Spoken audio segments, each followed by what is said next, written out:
The stars looked the same as always, but something was different. Commander Thexal studied the readings on his screen for the third time. The energy signatures coming from the small yellow star were unusual. They showed patterns that didn't match natural phenomena. Another primitive world? His assistant asked. Thexal clicked his mandibles together in what his species considered a smile. Probably. But these readings are strange. Send a probe first. The Velkari Consortium had explored space for thousands of years. They had found hundreds of alien species. Most were simple creatures. A few had basic tools. None had ever challenged Velkari superiority. The 12 species of the consortium considered themselves the masters of this section of the galaxy. The probe returned with interesting data. The third planet from that yellow star had cities, satellites, and radio signals. They called themselves humans. They lived on a world they named Earth. Prepare the first contact ship, Thexal ordered. This will be another species for our records. 3 weeks later, the Velkari ship approached Earth's moon. Thexal expected the humans to panic. Instead, they received a calm message in perfect Velkari language. Welcome to our solar system. We've been expecting someone like you. Please proceed to these coordinates. Thexal felt his confidence waver for a moment. How did they translate Velkari so quickly? He pushed the thought aside. They probably had basic computer systems. The meeting took place on a space station orbiting Earth. When Thexal entered the docking bay, he saw humans waiting. They wore simple, gray uniforms. One stepped forward and bowed slightly. I am Captain Park Min-jun, of United Earth. Welcome. Captain Park was tall for his species, with dark hair and calm eyes. He showed no fear at all. Behind him stood several other humans. One was a woman with sharp features. Her eyes seemed to notice everything. I am Commander Thexal, he replied. We represent the Velkari Consortium. We have come to welcome you to galactic civilization. Park smiled. That's very kind. We've wondered when someone would find us. No. The words seemed simple. But something about them bothered Thexal. The humans acted too comfortable. Too prepared. The humans gave the Velkari a tour of their station. It was clean and well organized. The technology looked functional, but not impressive. Thexal relaxed. These humans were like most young species, enthusiastic but limited. We would like to invite you to visit our capital world, Thexal said. You can see what advanced civilization looks like. Learn from us. Park nodded. We'd be honored. Earth's government has authorized me to represent humanity in this exchange. During the journey to Velkari space, Thexal noticed odd things. The human ship that followed them moved with unusual grace. It used less fuel than it should.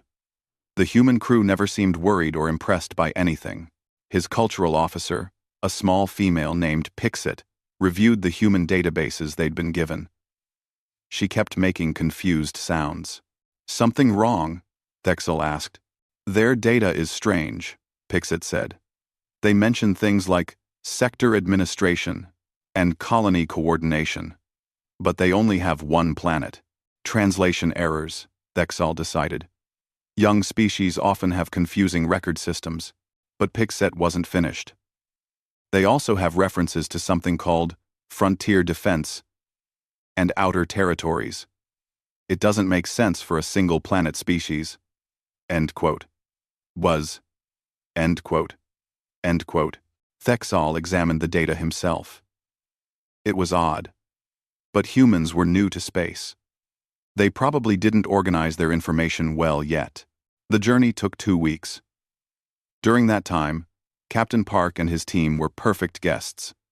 They asked questions about Velkari culture. They shared stories about Earth. They seemed genuinely interested in everything, but they never seemed amazed. When Thexal showed them the quantum communication system that let ships talk across vast distances instantly, Park nodded politely. Interesting approach. We use something similar.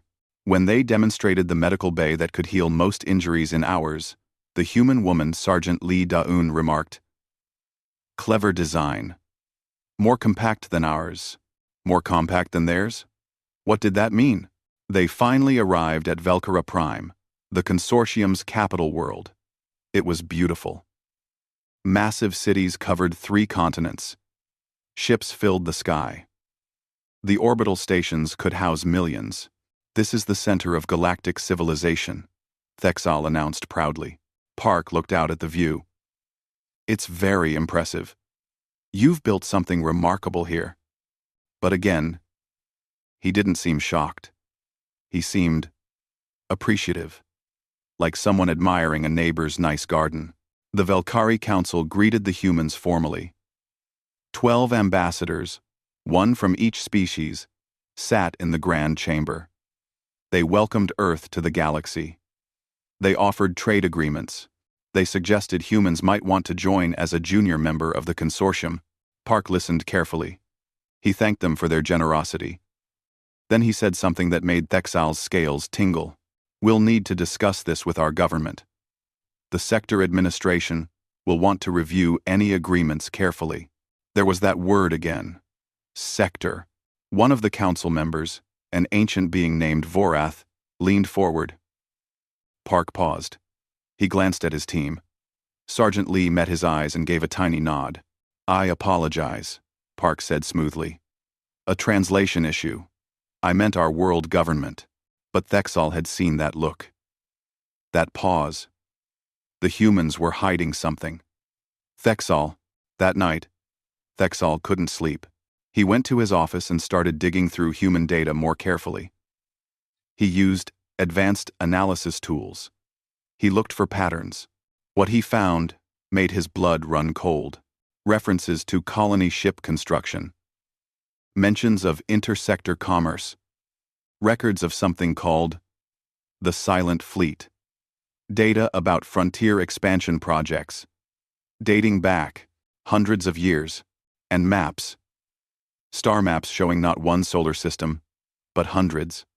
All marked with human designations. All one solar, all one.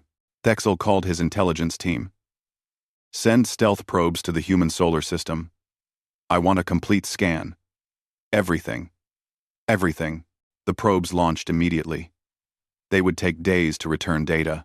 In his quarters, Captain Park sat with his team. Sergeant Lee poured drinks for everyone. They're starting to figure it out, she said.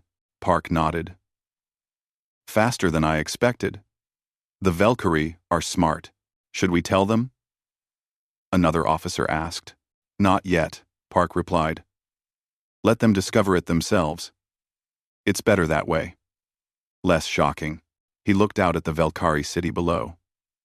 So proud. So confident. They had no idea what was coming. Sir, Lee said quietly. Do you think they're ready? Park considered the question. We'll find out soon enough. But I hope so. The galaxy needs friends, not subjects. He raised his glass. His team did the same. To first contact, Park said. To first contact, they echoed. Outside, in the darkness of space, human ships waited. Silent. Patient. The Velkari had made first contact with humanity. Soon, they would understand what that really meant. The next morning, Captain Park and his team toured the Velkari technology centers. Thexal personally guided them, watching their reactions carefully. This is our quantum communication hub, he explained. It allows instant communication across 20 star systems. Park examined the equipment with interest. 20 systems? That's a good coverage area for your region. For your region. The words hung in the air. They moved to the next facility. The Velkari chief scientist, an enthusiastic being named Krell, demonstrated their fastest ship engine. It could reach speeds that crossed star systems in weeks. Impressive engineering, Park commented. How do you handle the particle degradation at those speeds? Krell blinked in surprise. You know about particle degradation? It's a common problem with this engine type, Park said casually. We found that adjusting the field harmonics helps, But your solution works too. Thexal felt a chill. This human spoke like someone with experience, not like someone seeing this technology for the first time. That evening, the Velkari hosted a formal dinner. Leaders from all 12 consortium species attended. They wanted to learn about Earth and its people. Over elaborate courses of exotic foods, the conversation flowed. Captain Park answered questions politely. His team shared stories about human culture and history. Then one of the ambassadors, a being named Jix, asked about human conflicts. All young species have wars, Jix said. Tell us about yours. So, we can understand your development. Park set down his utensils. Humans have fought many wars. We're not proud of that. How many? Jix pressed. 5? 10? Major conflicts? Park thought for a moment. Hundreds. Maybe thousands. Depending on how you count. The table went quiet. Thousands? Vorath repeated. That seems excessive. Sergeant Lee spoke up. Humans had multiple wars happening at the same time. Different regions fighting different battles. All while developing technology and building cities. How did your species survive? Another ambassador asked, horrified. We learned, Park said simply. We learned that fighting solves nothing. We learned to cooperate. It took time, but we got there. Thexal's mind raced. A species that fought constantly and still developed space travel? That level of determination was unusual. Dangerous. Perhaps. After dinner, Pixet approached Thexal with a data pad. Commander, the probes returned from human space. What did they find? Sir, you need to see this yourself. In his office, Thexal reviewed the probe data. What he saw made no sense at first. Then it made terrible, perfect sense. The human solar system wasn't just inhabited, it was ancient. The space stations orbiting Earth were centuries old. Museum pieces, according to the probe analysis. But there was more. The probes detected transit signatures. Ships arriving and leaving. Not from Earth, but from somewhere else. Hundreds of ships. Thousands. They tracked one ship. Pixet said quietly. It jumped to another star system. A system we don't have records of. A human system. Thexal pulled up the Valkyrie star charts. He marked the location of Earth. Then he marked where the ship had gone. Then he started adding every unusual energy signature the consortium had detected but dismissed over the past centuries. A pattern emerged. Hundreds of star systems, all around Valkyrie space, all showing signs of human presence. Get me the council, Thexal said. Now. Within an hour, an emergency session convened. Thexal presented his findings. The council members reacted with shock. Then denial. Then fear. This can't be right, one protested. We would have detected a civilization that large, unless they didn't want to be detected, Vorath said slowly. The ancient being looked troubled. Unless they were watching us, the head of Velkari intelligence stood. We attempted to probe the human computer systems, to learn more about them. And, Thexal demanded, we failed. Their security is beyond anything we've encountered. Our best systems couldn't even find an entry point. Across the city, in his guest quarters, Park received a message on his personal device. He read it and smiled. The Velkari tried to hack our systems, he told his team. Lee laughed. How far did they get? About as far as a child with a stick trying to open a vault door. Park set down the device. They know something's wrong now. We'll need to tell them soon. 18-7. Will they accept it? One officer asked. They'll have to, Park said. Truth is always better than secrets. The next day, Thexal confronted the human delegation directly. He brought security forces, not to threaten, just to be safe. Captain Park, he said formally, we need honest answers. What is humanity really? Park looked at the armed guards, then at Thexal. He seemed sad. Commander. Can we speak privately? Just you, me, and the council? No tricks? No tricks, Park promised. You deserve the truth. All of it. They assembled in the council chamber. This time, the doors locked. Guards stood outside. Inside, only the council members, Captain Park, Sergeant Lee, and Thexal. Park stood at the center of the chamber. He took a deep breath. Earth is not our only world, he began. It's where humanity started. Yes. But we left Earth 800 years ago. Silence. We spread slowly at first, Park continued. We learned from our mistakes. We built carefully. We established colonies on worlds that could support us. How many colonies? Vorath asked quietly. 847 star systems, Park replied. More than 12,000 space habitats. Our population is approximately 300 billion. One of the council members made a choking sound. We've known about the Velkari Consortium for 600 years, Park said. We've watched you grow. We've monitored your communications. We've observed your culture. Quote, why? Thexel demanded. Why hide from us? Because we were afraid, Park said honestly. Afraid of what we might do. Afraid of what you might do. Humanity has made terrible mistakes before. We wanted to be sure, absolutely sure, that we were ready for contact. And that you were ready for us. I, Sergeant Lee stepped forward. We sent observers over the centuries. Small teams that watched and reported. We saw the Velkari build a peaceful society. Saw you welcome other species. Saw you choose cooperation over conquest. That's when we decided, Park said. When your probe approached Earth, we could have hidden. Made it seem like we were primitive. But we chose to reveal ourselves. Because you earned that choice. The council sat in stunned silence. Finally, Vorath spoke. What happens now?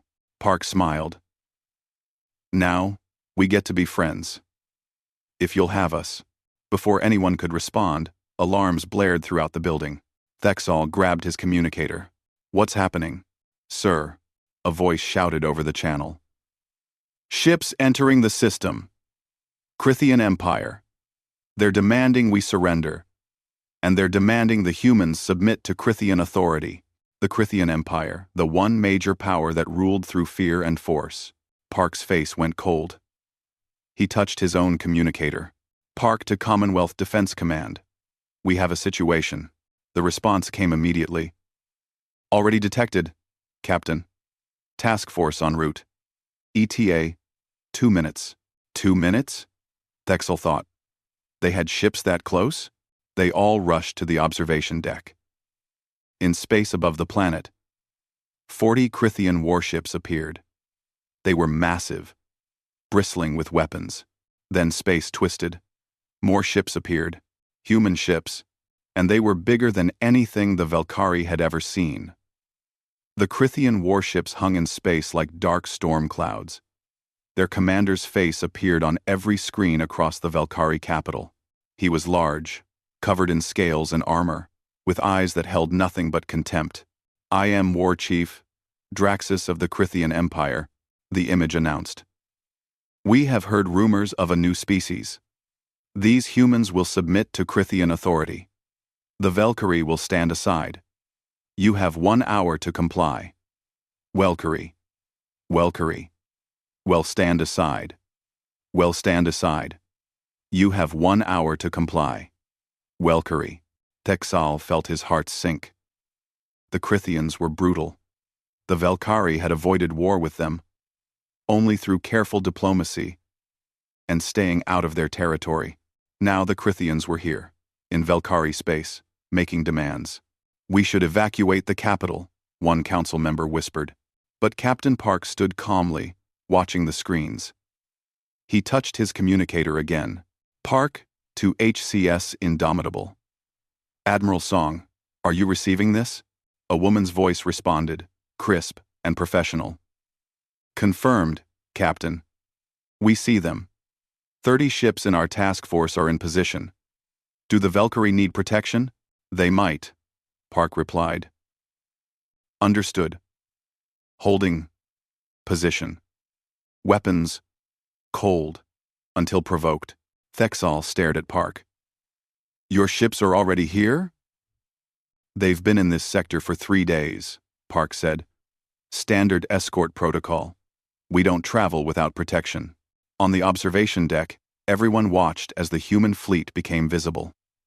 They had been there all along, invisible somehow. Now 30 human ships appeared around the Critian formation. No, not around. Above, below, and between. The human ships had positioned themselves perfectly to control the battlefield. How did they hide? Pixet asked in amazement. Stealth technology, Lee explained. We've had it for 400 years. The lead human ship was enormous. It dwarfed even the largest Critian vessel. Its hull was smooth, almost organic-looking. Lights pulsed along its surface in patterns that seemed almost alive. War Chief Draxus noticed the human ships. His expression changed from confidence to uncertainty. What is this? He demanded. Identify yourselves. Another screen activated. A human woman appeared. She wore a dark blue uniform with silver markings. Her hair was pulled back severely. Her eyes were cold. I am Admiral Song He-jin of the Human Commonwealth Defense Fleet. You are threatening our diplomatic mission and our allies. Stand down immediately. Draxus laughed. Your allies? These weak Velkari? And you think 30 ships can challenge the Critian Empire? 3 thards? On 40 down? 2 heaven righted on 40? Down? 2? I think you should scan our vessels, Admiral Song replied calmly. Then make an informed decision. Thexal ordered his own sensors to scan the human ships. The results made no sense. The power readings were impossible. Each human ship generated more energy than an entire Velkari fleet. Those readings can't be accurate, Thexal said. They're accurate. Park confirmed.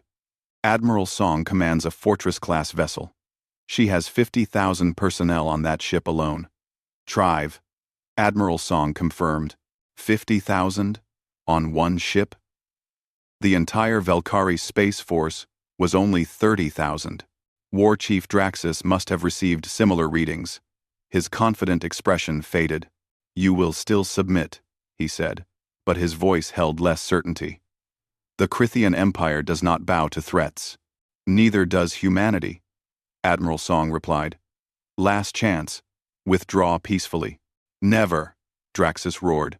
All ships attack. The Critian warships opened fire. Massive energy weapons unleashed destruction toward the human fleet. The beams and missiles were enough to destroy planets. The human ships didn't move.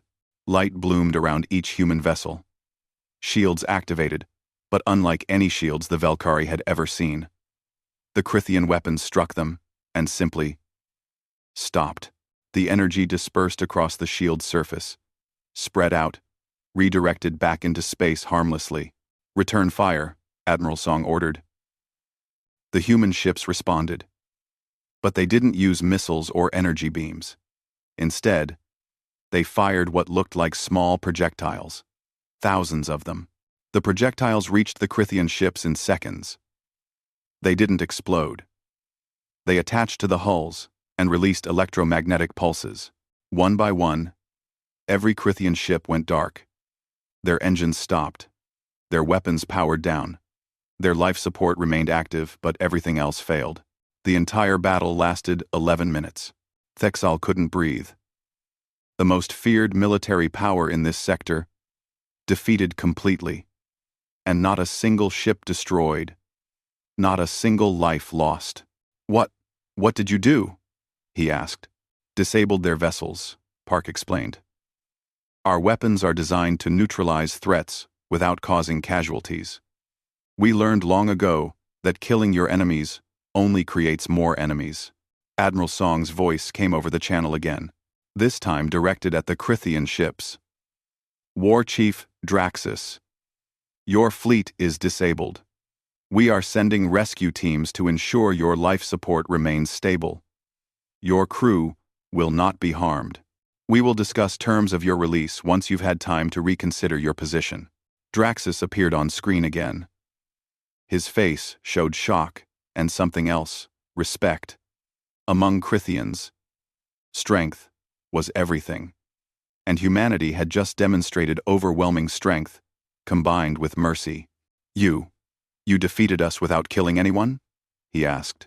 We don't kill unless we have no other choice, Admiral Song replied. We've learned that lesson the hard way.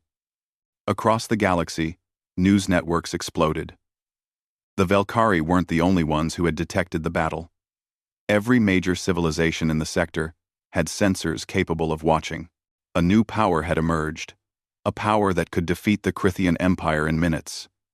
A power no one knew existed. The Galactic Assembly, an organization that governed cooperation between independent civilizations, called an emergency meeting. Representatives from 70 different species gathered, all asking the same questions. Who were these humans? Where did they come from? What did they want? The Assembly sent a message to Velkara Prime. We request the presence of human representatives. They must answer for this military action. We, all. Captain Park read the message and smiled. Finally, an official invitation. You wanted this? Thexal asked. We needed an opportunity, Park explained. The galaxy needed to see what we could do. Not to scare anyone, but to establish that we're not weak. That we can defend ourselves and our friends. Your friends? Vorath asked. You consider the Velkari your friends? You built a peaceful civilization, Park said. You welcomed us with open hands. You tried to help us, even though you thought we were primitive. Yes, Council Member Vorath. The Velkari are our friends. 3 days later, Captain Park stood before the Galactic Assembly. Representatives from species across known space filled the chamber. They watched him with fear, curiosity, and suspicion. Park looked at them all calmly. Then he began to speak. My name is Captain Park Min-jun. I represent the human Commonwealth, a civilization of 300 billion people spread across 847 star systems. Gasps filled the chamber. We have been spacefaring for 800 years. We have watched many of you grow and develop. We have observed your cultures, your conflicts, your achievements. Why hide from us? One representative demanded. Why spy on us? Because of our history, Park replied honestly. Humanity's past is filled with violence. We fought terrible wars. We destroyed our own world multiple times before we learned to cooperate. We were afraid that if we revealed ourselves too soon, we would either dominate you or provoke conflicts we wanted to avoid. He gestured to the Velkari section, where Thexal and the Council sat. When the Velkari found Earth, we made a choice. We decided you had developed enough, that you were ready for the truth. We were wrong to hide for so long, but we did it out of caution, not malice. Another representative stood. You defeated the Critian Empire in minutes. You possess weapons beyond our understanding. Why should we trust you? Park met their eyes. Because we could have destroyed the Critian fleet. We could have taken Velkari's space when we first discovered them 600 years ago. We could have conquered all of you long before you knew we existed. But we didn't. We chose patience. We chose peace. We chose to wait until we could meet you as friends. The chamber fell silent. Vorath stood slowly. The Velkari Council has discussed this matter extensively. We have decided to support humanity's petition to join the Galactic Assembly. They saved our world. They treated our enemies with mercy. They revealed their strength and chose restraint. We believe they will be valuable members of galactic civilization. Armai. One by one, other representatives stood. Some voiced support. Others remained doubtful. But the message was clear. Humanity could no longer be ignored. Park looked around the chamber. This was just the beginning. The easy part. Now came the hard work of building real relationships. Of proving humanity's intentions through actions. not just words. Outside, Admiral Song's fleet waited. Silent, watchful, ready. The galaxy had learned humanity existed. Soon, they would learn what that truly meant for everyone's future. The Critian Grand Council met in their war chambers. 300 war chiefs gathered, their pride wounded by the defeat at Velcara Prime. War Chief Draxus stood before them, awaiting judgment. "You were defeated by an unknown species," the High Chief growled. "You brought shame to the Empire." Draxus straightened. "I brought knowledge, High Chief. These humans defeated us without killing a single warrior. They showed strength and mercy. The Critian Code honors both." The chamber erupted in argument. Some called for revenge. Others demanded isolation. But Draxus continued. "They could have destroyed us. Instead, they protected us, fed us, repaired our ships, and sent us home. When did the Velcari ever show such honor to a defeated enemy?" The High Chief raised a hand for silence. "What do you recommend, Draxus?" "Test them," Draxus replied. "Truly test them. Mobilize the Grand Armada. If they defeat us again, we acknowledge their strength and seek alliance. If they fail, we take what we want." The council voted. The decision was unanimous. 3 weeks later, 500 Critian warships gathered at the edge of human space. The Grand Armada, the largest military force the Critian Empire had ever assembled. Ships from every war fleet, representing every clan and territory. High Chief Vorak himself commanded the fleet. He sent a message to the nearest human outpost. "Humans of the Commonwealth, we challenge you to honorable combat. Defeat us, and the Critian Empire will accept you as equals. Fail, and you will submit to our authority. Choose your battlefield." At Commonwealth Defense Headquarters, located in a massive orbital station called Unity Point, Admiral Song reviewed the message with her staff. 500 ships, her tactical officer observed. "They're serious this time. They're testing us." Admiral Song replied. "The first battle was about stopping a threat. This one is about establishing respect." She thought for a moment. "Send them coordinates, empty space, far from any inhabited systems, and tell them we accept their challenge." She turned to her communications officer. "How many ships can we deploy?" 30 from the local defense fleet, ma'am. If we pull ships from nearby sectors, maybe 50. 30 will be sufficient," Admiral Song decided. "We're not trying to overwhelm them. We're trying to teach them." "Teach them what, Admiral?" Song smiled slightly. "That strength and wisdom go together." 5 days later, both fleets faced each other in empty space. The Critian Armada spread across space like a wall of steel. 500 warships, each bristling with weapons. Every Critian warrior believed they would win through sheer numbers and determination. The human fleet appeared smaller. 30 ships, but each one was massive. They arranged themselves in a defensive formation, shields already active. High Chief Vorak watched the human ships on his display. Part of him admired their courage. 30 ships against 500. Either they were fools, or they knew something he didn't. "All ships, prepare to attack," he ordered. "First wave, advance." 100 Critian ships surged forward. They moved in coordinated patterns, firing as they approached. Energy weapons and missiles filled space with deadly light. The human ships responded immediately. Their shields absorbed the weapons' fire. But this time, the Critian weapons were stronger. The shields flickered under the assault. "They're breaking through!" a Critian commander shouted with excitement. Then the human ships moved. They didn't retreat. They accelerated forward, straight into the Critian formation. They moved faster than anything the Critians had seen. They twisted and turned with impossible grace, avoiding weapons fire that should have hit them.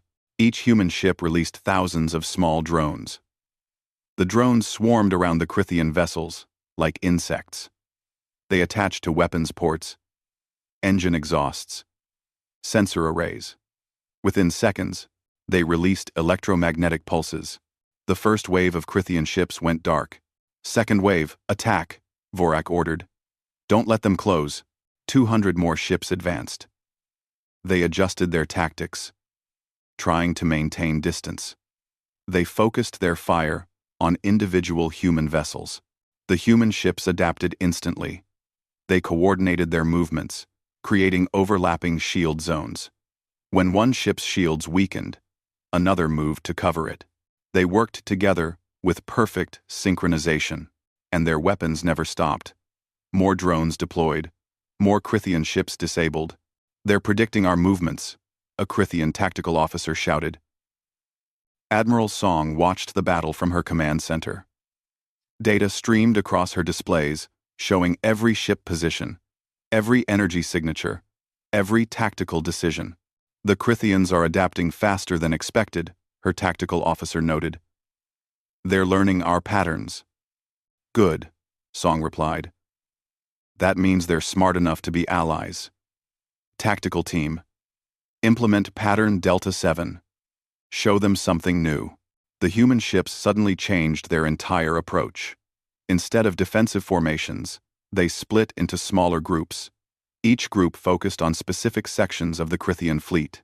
They moved with such coordination that they seemed to be one organism with many parts. High Chief Vorak watched in growing amazement. Every time his commanders thought they understood human tactics, the humans changed. Every time they found a weakness, it disappeared. The humans were fighting hundreds of ships with just 30, and they were winning. But more than that, they were teaching. Vorak realized that every human maneuver demonstrated a principle of tactical warfare. They were showing the Critians how space combat should work at the highest level. All remaining ships, full assault, Vorak ordered. Every ship, every weapon. Now, the final wave of 200 ships attacked together. They abandoned formation, abandoned tactics, pure aggression. The Critian way.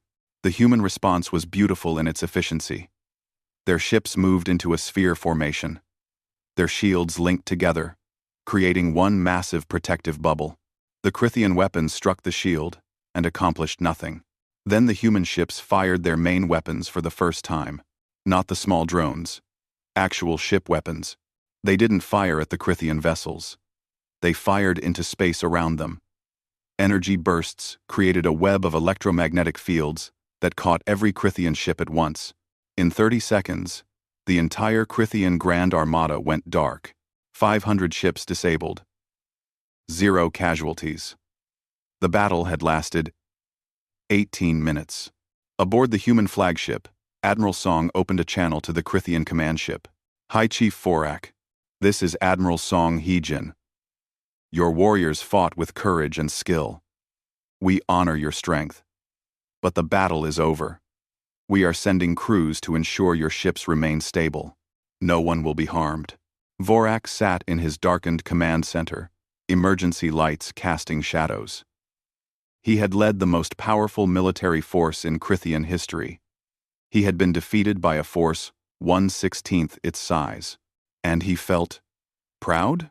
Admiral Song, he replied slowly. The Critian Empire acknowledges your victory. You have proven your strength beyond question. I request permission to speak with you directly.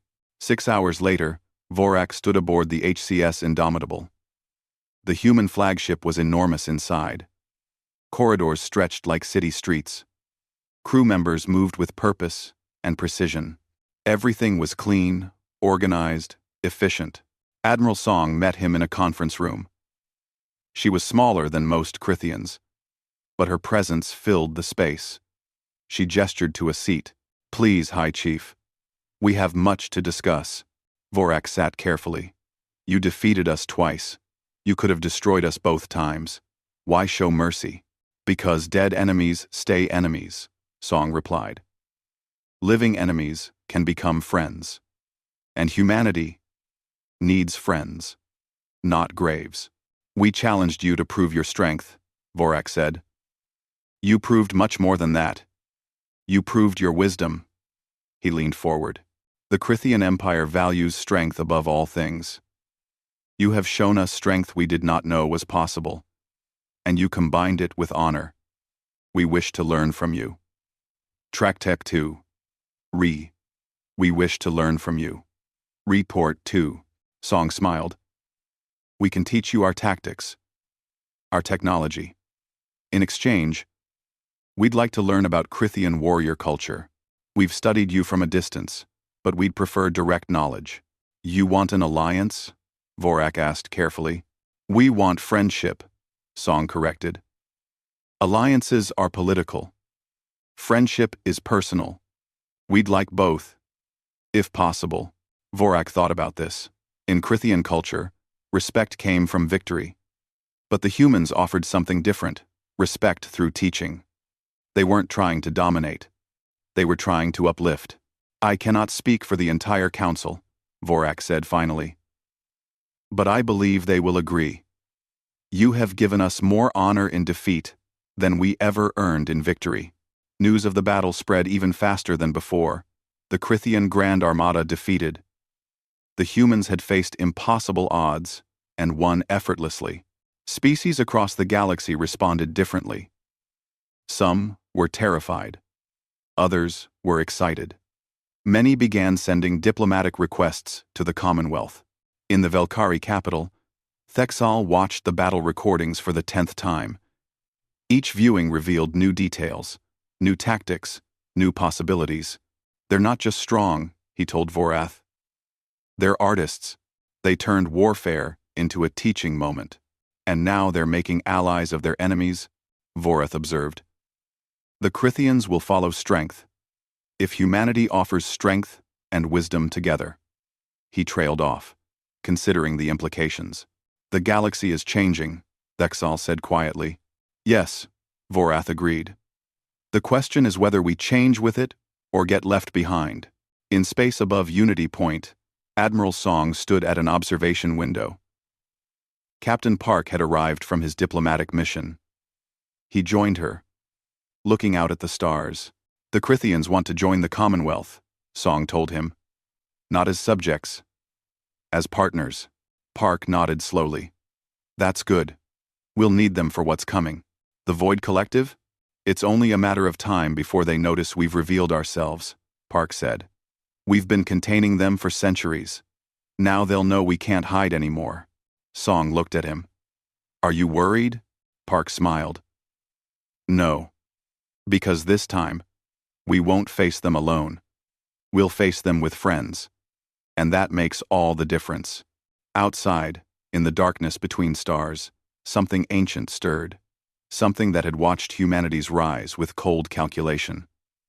Something that had waited for the right moment. The Void Collective had noticed humanity's revelation, and it had decided to act. 3 months after the Battle of Honor, as the Critians called it, the galaxy had changed. 12 species formally requested to join the human Commonwealth. 50 more established diplomatic relations. Trade agreements flourished. Cultural exchanges began. Commander Thexal found himself working as a liaison between Velkari and human governments. He spent most of his time aboard human stations, learning their ways. To his surprise, he had become friends with Captain Park. They sat together in a human cafe on Unity Point, drinking Earth coffee.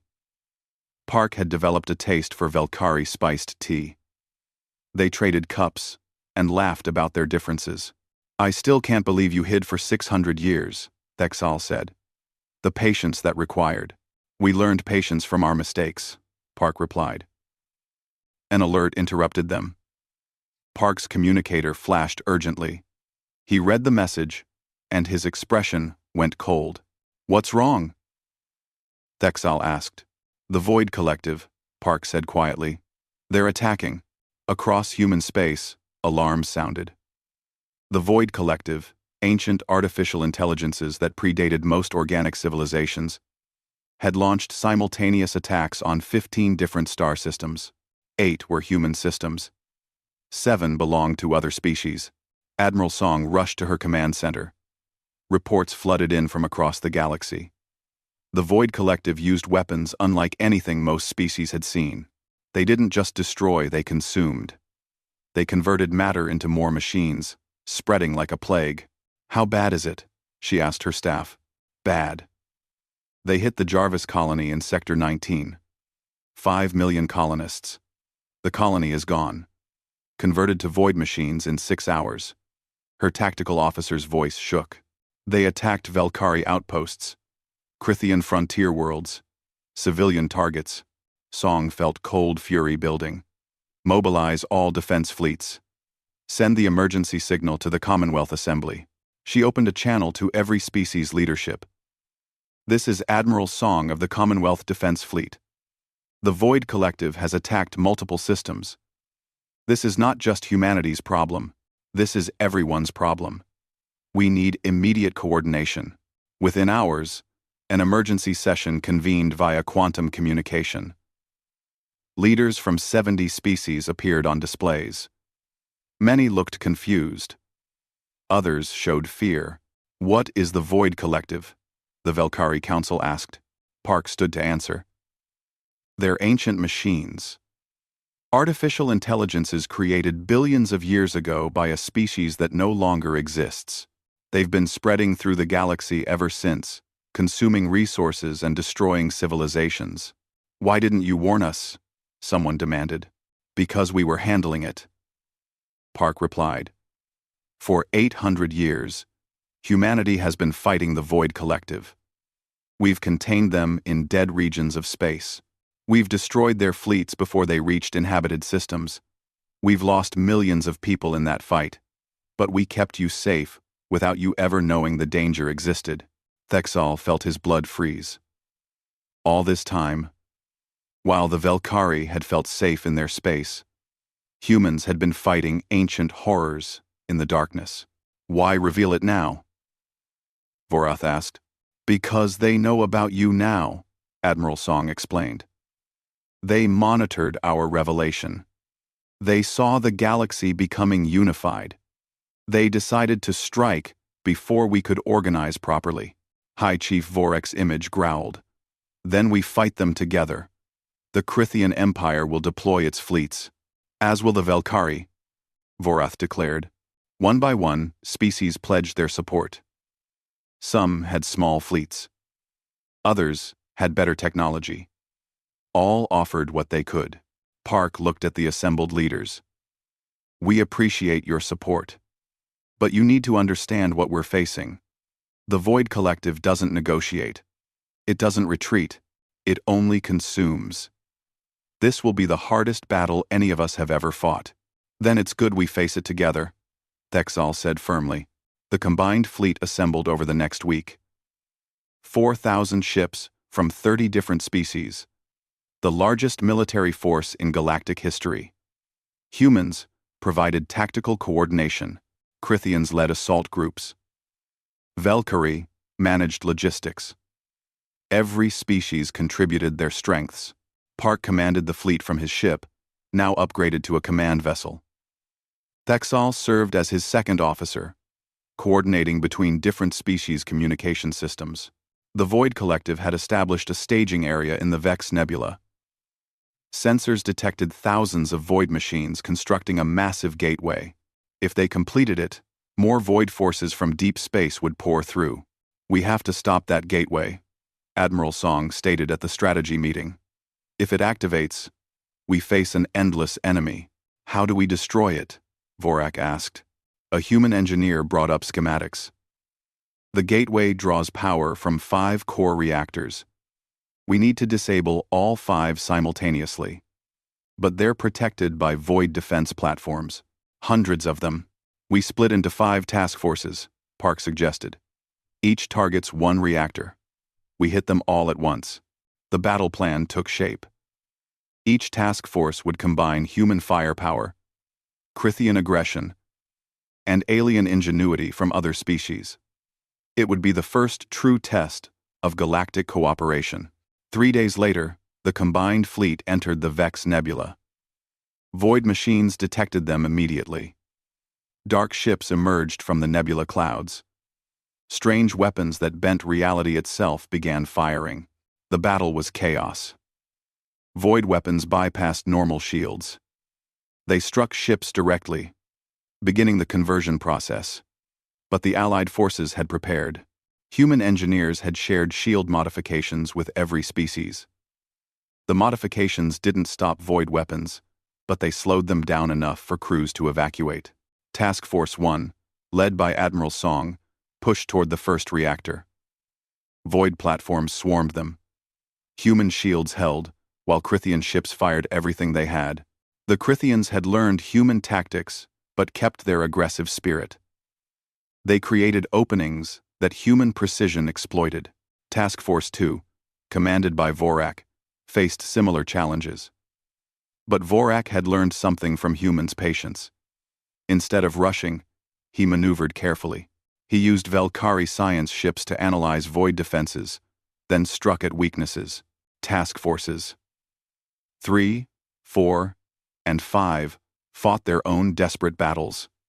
Ships were damaged, some were lost, but no one retreated.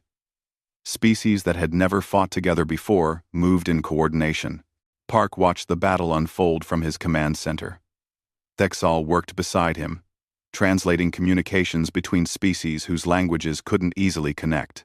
Task Force 3 is taking heavy damage, Thexal reported. The Zelnar delegation requests support. Send the Critian reserves, Park ordered. Tell them to cover the Zelnar retreat while they repair. The Critians responded immediately, protecting the smaller ships. The Zelnar repaired their vessels and returned to battle. This happened again and again, species protecting each other, covering weaknesses, amplifying strengths. All task forces, prepare for final push, Park announced. Target the reactors on my mark. 3, 2, 1, mark. 5 simultaneous strikes. Human weapons had the power. Critian determination pushed them through. Valkyrie sensors found the exact vulnerable points. Smaller species provided support, fire, and electronic warfare. The reactors exploded one by one. The gateway began collapsing. Void machines tried to prevent it, but they were too late. The massive gateway tore itself apart. The destruction created a shockwave that disabled hundreds of void machines. The remaining void forces retreated into deep space. The Allied fleet regrouped. They had won, but the cost had been high. 300 ships damaged, 50 destroyed, 8,000 lives lost from various species. In the aftermath, rescue operations began. Human medical ships treated wounded from every species. Critian engineers helped repair Valkyrie vessels. Everyone helped everyone. Park stood on the bridge of his ship, exhausted but relieved. Thexal approached him with 2 cups of coffee. We won, Thexal said. We survived, Park corrected. The Void Collective isn't gone, but we proved we can fight them together.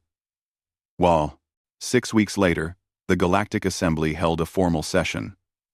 This time, Captain Park and Admiral Song attended as full members. The Commonwealth had been officially recognized as a major galactic power, but more importantly, the Assembly had transformed. Species that once viewed each other with suspicion now worked together. The Void threat had forced cooperation, but friendship had made it real. Commander Thexal addressed the Assembly, speaking for the Valkyrie. 3 months ago, we thought we knew the galaxy. We believed we were advanced. We were wrong, not about being advanced, but about being alone. He gestured to the human delegation. Humanity taught us that strength means protecting others. That power means lifting others up. They hid their capabilities, not from arrogance, but from caution. They revealed themselves not to conquer, but to connect. Vorak stood as well. The Critian Empire has always valued strength.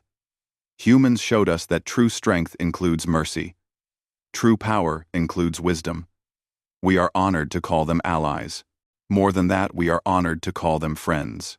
Species after species stood, acknowledging humanity's role. But they also acknowledged each other. The Void battle had proven that cooperation worked, that together they were stronger than any single civilization. Park stood to speak. Humanity didn't save the galaxy. We all saved it together. We each brought different strengths. We covered each other's weaknesses. That's what civilization means. Not one species dominating, but all species elevating each other.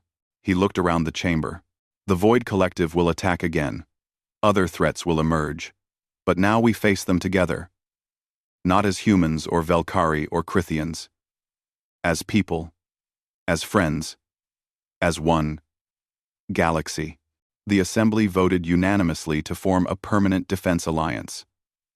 They created joint research programs. They established cultural exchange initiatives. The galaxy had changed forever. That evening, Park and Thexal returned to their favorite cafe. They sat by the window, watching ships from dozens of species moving through Unity Point's traffic patterns. "Do you think they're ready?" Thexal asked. "Really ready for what comes next?" Park smiled. "No. But neither were humans when we first went to space. Neither were the Velkari when you first discovered faster-than-light travel. Nobody's ever really ready. Nobody's ever really ready. Nobody's ever really ready. Then how do we succeed? By doing what we did today. By helping each other. By learning together. By refusing to face the darkness alone." Park raised his cup. "To first contact." Thexal raised his cup as well. "To first contact, and to everything that comes after." They drank together, looking out at the stars. Somewhere in that darkness, the Void Collective regrouped. Other threats waited. The unknown stretched endlessly before them. But now, for the first time in galactic history, civilizations faced it together. Humanity had been the galaxy's supreme force. But they had chosen to become something better, friends, teachers, and partners in building a future where everyone could thrive. The galaxy had discovered humanity, and in doing so, the galaxy had discovered its own potential.